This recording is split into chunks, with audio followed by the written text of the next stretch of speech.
Welcome to Bills by the Numbers, where we let the stats tell you where the Bills are at. We're presented by FanDuel. Make every moment more. Coming up, just how far have the Bills fallen? ESPN's Football Power Index isn't exactly painting a rosy picture. ESPN's analytics writer Seth Walder joins us. And can new offensive coordinator Joe Brady fix the offensive struggles before the end of the regular season? 7 games to go. Anybody got an ice pack?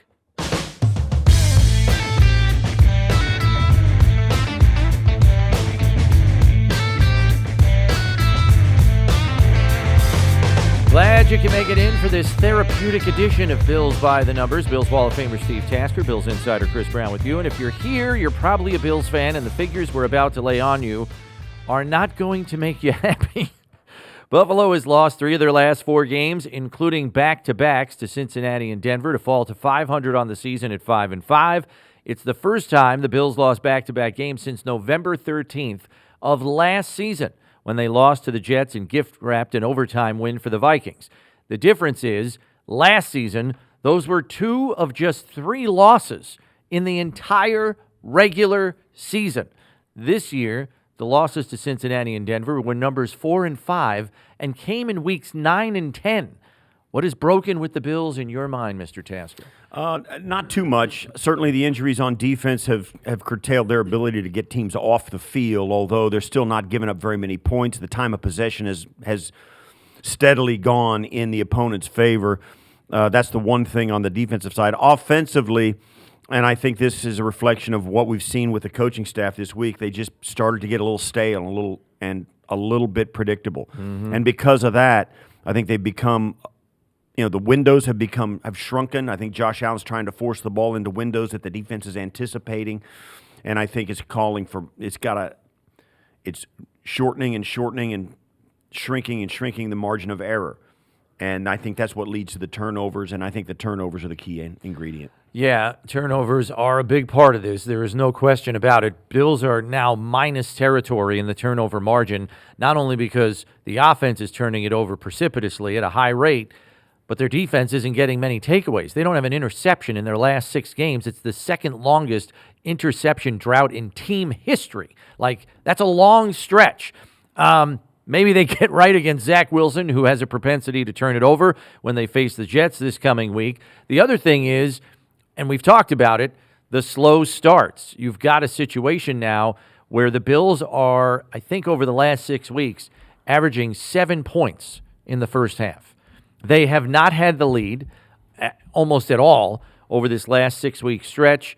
And when they do, they are not able to build on that lead. They've scored 7 points when leading on the scoreboard the last 6 games. Yeah, and one of the things about it, too, is we've seen it. I mean, there have been multiple games this year where they turn it over on the first play of the drive. First play of the first drive of the game. First play. Scrimmage. And then, of course, there are other games where they just turn it over later in the first drive of the game instead of on the first play. That early turnovers have been an absolute crusher for this team. Penalties have not helped, although they haven't been they've been really just a symptom later in games, not really contributing to the slow start. But also the fact that the defense can't get the ball back. They've been put in tough spots early in games.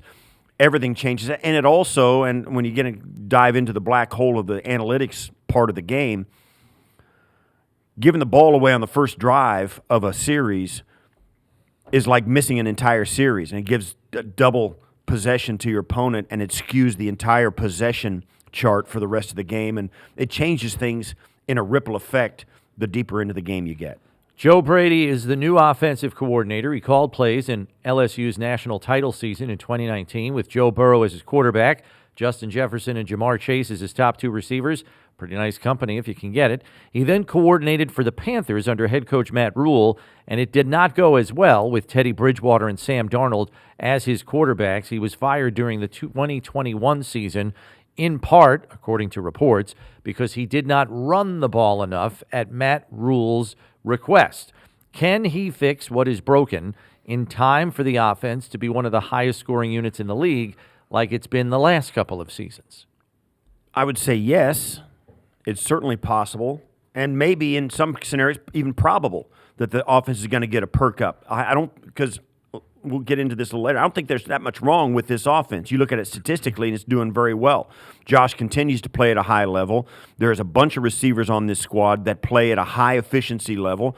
All they really need is a few bigger windows, a little bit more window dressing, some more wrinkles into an offense that has become a little bit predictable. And I think that in and of itself will right the ship. It might be too late. They're 5-5. They've got 7 games left, and they've got a very difficult schedule coming down the stretch. And they've got to win to make sure they get in 5 of those 7 games against 2 Super Bowl participants, a couple of playoff teams from a year ago, and teams that are in the playoff mix now. And teams that are leading the division like Miami. And teams that are in the lead in the division. So the hole they have dug themselves, even though it seems like they're treading water at 5-5, they've got to catch teams that are not treading water. I think what he has to fix is we've seen, and we talked about this in the second half of the season last year, the offense just looks like a heavy lift. Now, last year, even though it was a heavy lift, they were still able to put points on the board. This year, that has changed. It looks like they're trying to push an anvil up the hill, and they don't have a sled. They've got nothing with wheels. They're just trying to push an anvil up the hill, and it is a colossal struggle, and the points have come down on top of that. That's the issue. For me, I want to see the offense look like it is calling one play to set up another, and then even on the same series, or call a play here, see how it works. You see something within the play. It may not be even the result of the play. Maybe something on the backside where, based on how the defense plays it, I'm coming back to that later in the game because we're going to take advantage on the backside of the play, not the front side where we ran it in the second quarter. Those are the kinds of adjustments, series to series, I'm hoping Joe Brady can implement here. It's like the old adage you used to have in school, Steve. Use the test to take the test. Use what's happening in the game to succeed later in the game. You know, on a gotta-have-it play. Yeah. Something like that. I don't feel like that has been in the game plans week after week after week. And there are times in previous years where we have seen when the offense has become stagnant, Josh has stepped forward and says, all right, I'm just going to make something happen here. I don't even know if Josh feels within him the confidence to take that kind of a step. I think that's rooted in all the turnovers he's committing because he's like, well, I want to try to do something here, but if I do, am I going to mess it up with my own turnover-prone nature of late? So that you got to get Josh's confidence back up to a place where he's willing to take charge, and I think schematically you need Joe Brady to institute an approach that is forward-thinking, proactive, and has a plan for not just what's happening in the here and now, but what you may need to do in the third or fourth quarter. Do you know what I'm saying? Yes, and I think one of the things we saw it in the second half of last year when it started to crumble and it started to erode the ease with which they moved the football. This year, it happened faster in the season. I think it's that one word that we've used a lot. It's predictability. They need something to put the defense into a spot where they say, "Oh, wait, whoa, I didn't expect that." Right. So I think that speaks to they're always playing against a defense who is anticipating what they're going to do, and that's really a tough spot to be productive. Okay, so with that in mind, let's move the conversation here. Do Buffalo's problems go deeper than just execution and scheme? Because those are the two things that have come up most often here through this last 6 weeks of struggling on offense. Does it go deeper than that, or do you draw the line there? No, I don't think so. But I think this, too. It is scheme and execution. No, it always is. But it's also about, whenever you talk about this, it comes down to your quarterback, Josh.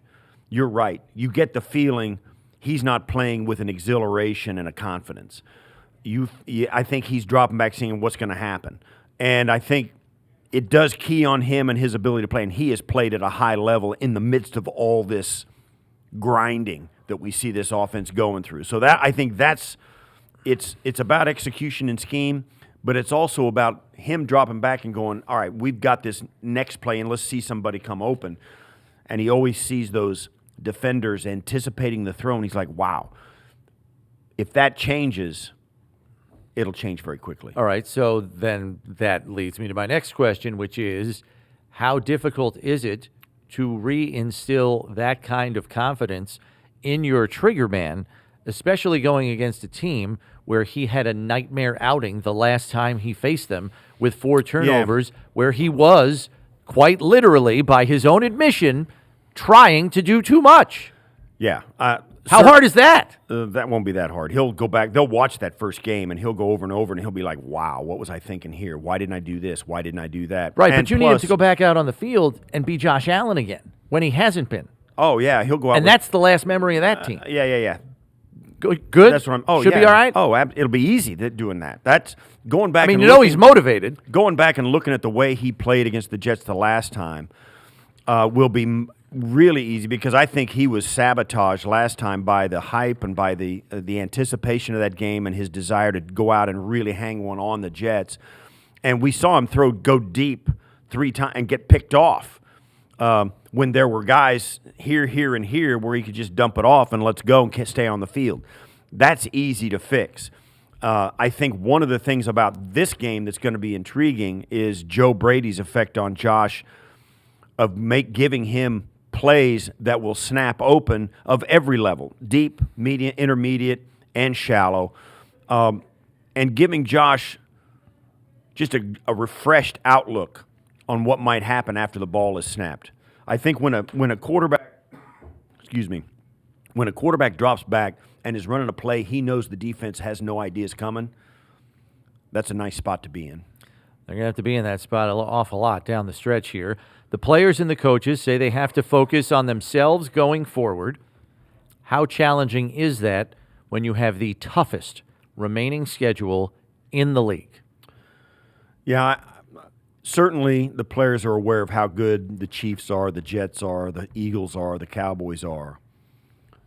Fully aware of it. Chargers can put up points. But I think when you're getting ready for it, as in my days as a player, you're unfazed by that.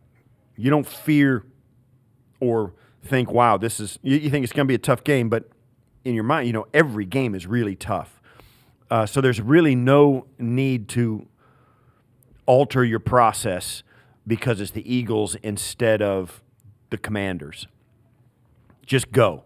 And knowing that you've got a good plan, and my old coach Marv Levy said this, your morale is the highest when you're the most prepared. Yeah. And I think these teams know that. So you go into these games against the Chiefs, against the Eagles, against the Cowboys, against the Jets, against the Chargers, if you feel like you're really prepared, you're ready for it. Yeah, and not to insert myself into the conversation because I was an athlete on a much lower level, but I always, took the approach of, I don't care who they are. They got to play us. Yeah. Very much.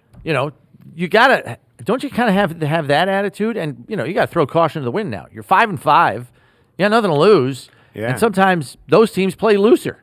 Well, that's why teams climb back into games so quickly. A team that's up 3 scores, we've talked about it at length on the regular show, where you're up by 17 points with 8 minutes to go. There's a lot of time. There's not much time left. Foot comes off the gas. Their foot comes off the gas, and you push the throttle. You push your foot to the floor on the gas, and all these teams have good players. Every single team, whether they're 1-8 or 9 or 8-1.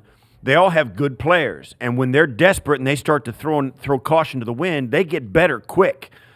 And we've seen it. You're up 17 points, all of a sudden you're up 3 points.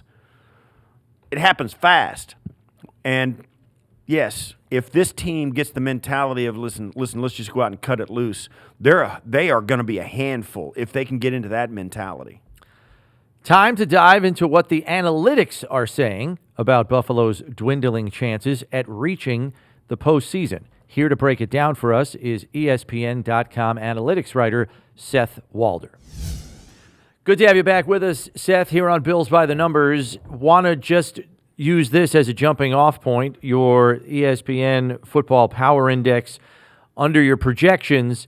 I just did this on a goof. I printed out the projections on Monday morning prior to the Bills' Monday night game against Denver because after a win or a loss, I wanted to see how much the numbers might shift. After a loss, they shifted precipitously. Buffalo's projection to be 10-7 when they sat at 5-4, 55.6% chance to make the playoffs. After the catastrophic loss to Denver, that number dropped to 31.1%, and their projection dropped by a win down to 9-8. I know there are other factors besides the Bills' own winning and losing is concerned that contribute to these projections. And I'm sure you've seen bigger drops, but that's a pretty big one.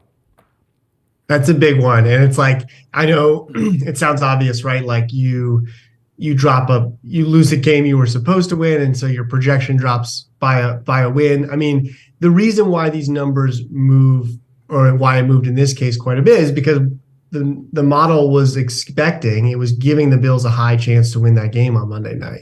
And so when it's surprised, that changes. And it also changes for a second reason, which is that the Bills underperform. So it just thinks, oh, okay, not only has this team lost this game, but they're actually a little bit worse than we thought they were. And so that impacts its forecast for all of Buffalo's remaining games. And so, yeah, it was a costly loss. There's no way to talk around that. How does the conversation change now that there's a new offensive coordinator? Well, projections wise, in our model, nothing changes. I'm not sure that means that nothing truly changes. To me, it's a really interesting move because, I mean, Buffalo's offense, if you look at just this season, I mean, it has really strong numbers. I mean, really strong. I think they're like, I want to say fourth in EPA per play, third or fourth in EPA per play on offense. I mean, it's almost mind blowing. Mina Kimes, my colleague, put out like a slew of stats where the Bills are top 5 in the league this year on offensive metrics. So it was really, third in EPA per play. So that is really surprising to me. Obviously, it's the performance over the last 5 weeks that I think led to this move, and things have gone poorly there, but a lot of that has been turnovers. And so I do wonder if, we all know how fluky sometimes turnovers can be, right? Ball goes through Gabe Davis's hands and it results in interception. Fumbles can go one way or another. I do wonder, I'm a pretty big Bills believer. I wonder if we're going to see this ship righted, not necessarily because they're moving to Joe Brady, but just because variance is variance, and maybe luck doesn't continue to always go against Buffalo. Right, and far be it from me to be the first person to discourage your optimism here, Seth, but the facts are that Josh Allen has only had one game this season where he has not had a turnover. He has one clean sheet in the turnover department in 10 games. I don't know that there's as much variance in turning the ball over as we're hoping for here down the stretch based on what the first 10 games have told us. What do you say to that? I think that's fair. I think obviously Allen is a player that stylistically is going to have more turnovers than your average high-end quarterback. He also produces more explosive plays than your average high-end quarterback. I guess to your other question too, what I wonder is maybe at this point, with Buffalo being basically desperate at this point, they have to get in the playoffs. Maybe you stop worrying about saving Josh Allen and you let him go use his legs as much as possible at this point, because otherwise, if you're worried about him being healthy in the playoffs, it doesn't matter if you're not going to get to the playoffs. So and that's the thing. You want to stay in the conversation to get there. And I've said this in the lead up to this last game against Denver. You just kind of want to win enough games and then right at the right time at the end of the season go on a heater, like Cincinnati was on a heater for a month and then got cooled off. Like San Francisco was on a heater in the first month of the season and then went on a 3-game losing streak. It's hard to play really high-level football for 18 weeks. And I think the Bills have to be of the mindset that there's enough in the tank that when they do get hot and they do find something that clicks, that they're going to be able to carry it through for a month. But it's got to be in the playoffs and in that month of the season, right? Yeah, I mean, it's basically got to be now. I mean, they got to do that, start now and then go all the way. Like they've used up all their room for error. Like you mentioned, right? You can play really well and then you might cool off a bit. Well, they've already used up their cool off time. Like it's got to be hot. It's got to be hot from this point forward. So, Seth, we know the Deshaun Watson injury is going to be a blow to Cleveland's playoff chances. Bills fans look at that and say, oh, maybe there's one other team that's not part of this convoluted mess of teams in the AFC and playoff contention. So maybe you can remove one team from the mix, but how does it change the dynamic of the overall playoff picture in the AFC as you see it, not only looking at what Cleveland has to face, but how they may impact other teams in the AFC race?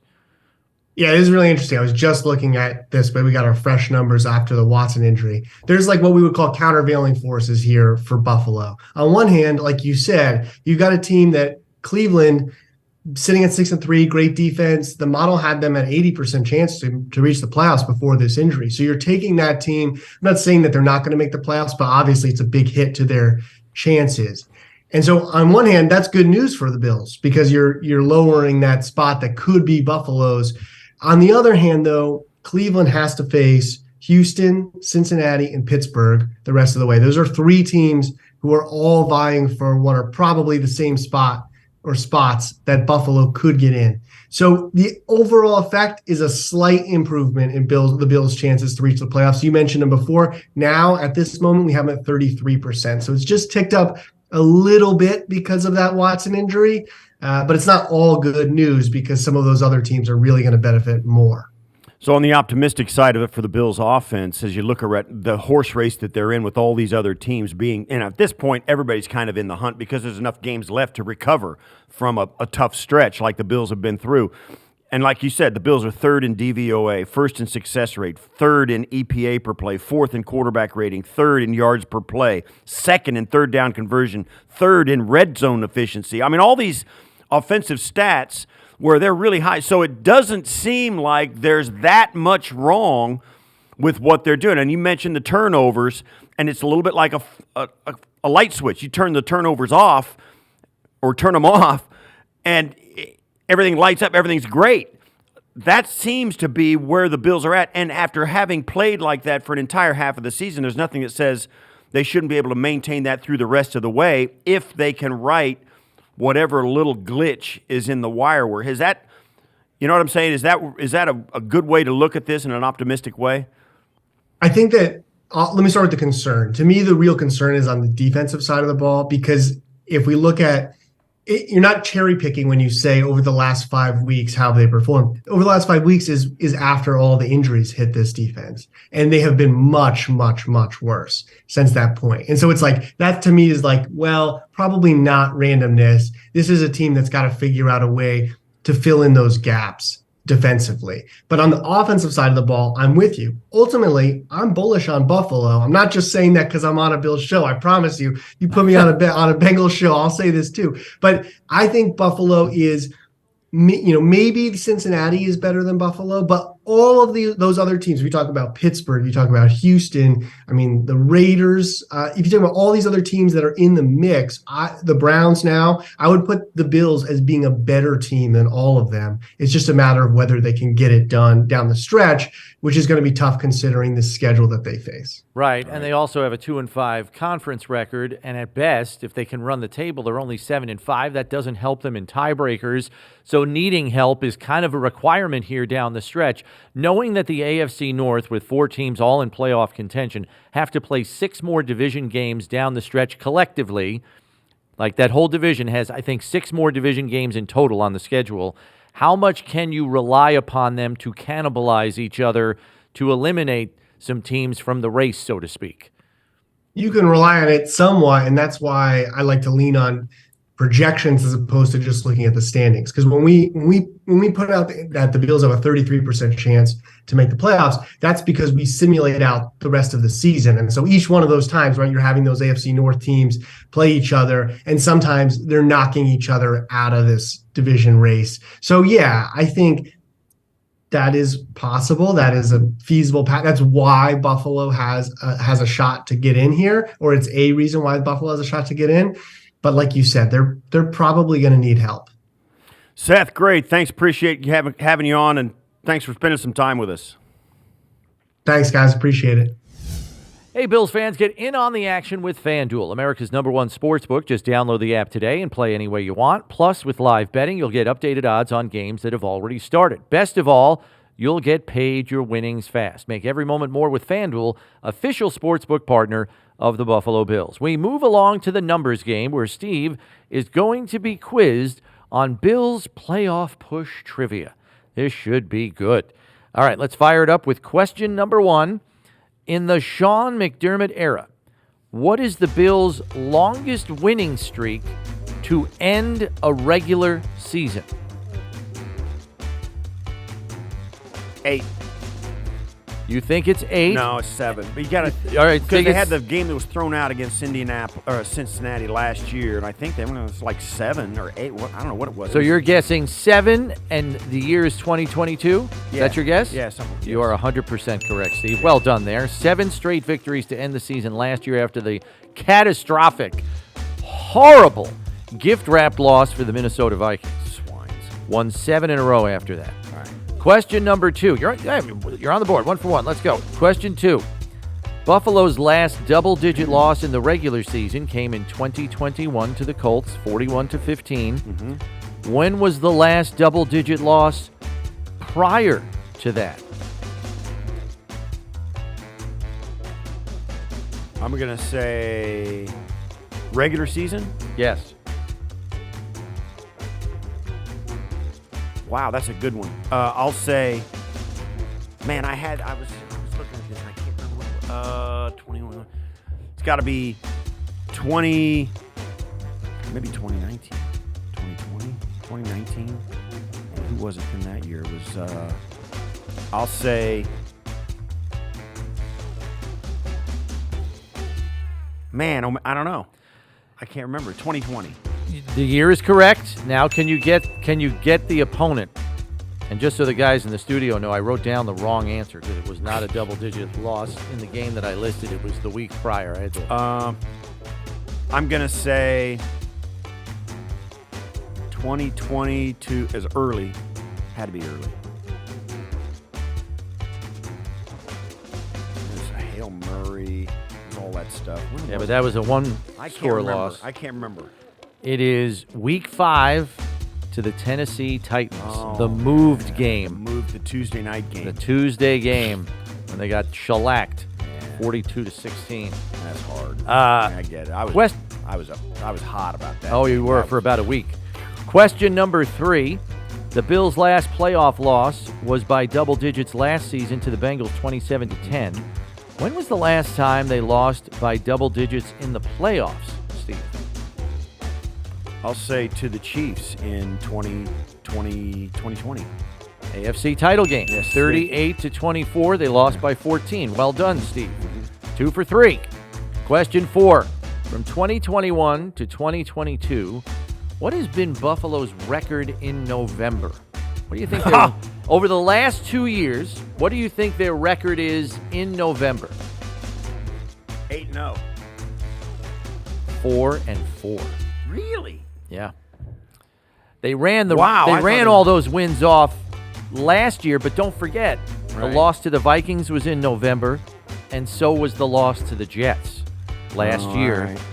So they went 2-2 last year and 2-2 in 2021 as well. Oh, okay. All right. Question 5, the last one here, from 2021 to 2022. What has been Buffalo's December record? Again, 8 games total over the last 2 years. What do you think was their December record? 8-0.